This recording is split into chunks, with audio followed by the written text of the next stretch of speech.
Why don't we ever see houses this beautiful built anymore? Our priorities changed. That's why we don't build those anymore.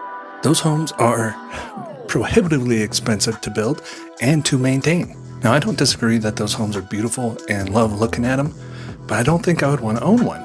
And that's because the maintenance is crazy on it and they don't often suit a modern lifestyle. You mentioned the wraparound porches and why we don't build those anymore.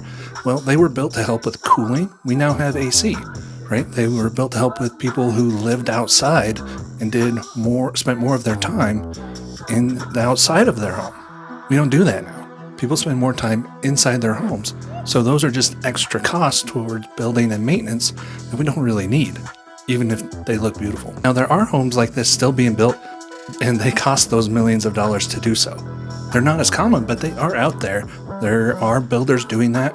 They're, of course, custom homes because no builder is going to build this because it just takes too long. And that ties into part of another shift in our priorities. Back in the 1800s, only 20 to 30% of people owned homes, if that. Now, we're looking at about 66% of all Americans owning their home. And in some states like Wyoming, where I'm at, that's up to upwards of 75. And if the trade-off for more people owning their home is that we don't have those types of styles, I'm all for it. So the cost of those homes back in the day, the labor was cheap and materials were expensive. Now, labor has gone up. Materials aren't necessarily cheap anymore, but they're easier to get.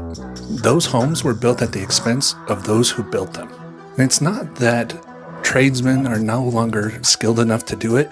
We have other ways to do this that can make it work. All that fine detailing doesn't have to be hand carved. We could 3D print that and glue it on there, and nobody would know the better. They would not know the difference. But the people buying that probably wouldn't want that, right? There's a bunch of other factors I could probably talk about, but it really just boils down to our priorities shifted. And I'm kind of happy that they did. Again, I want more people in homes. I don't want workers exploited in order to build wealthy people their homes that we could remember and look at 100 years later. Even though they are great to look at and enjoy, I'm okay that time has passed.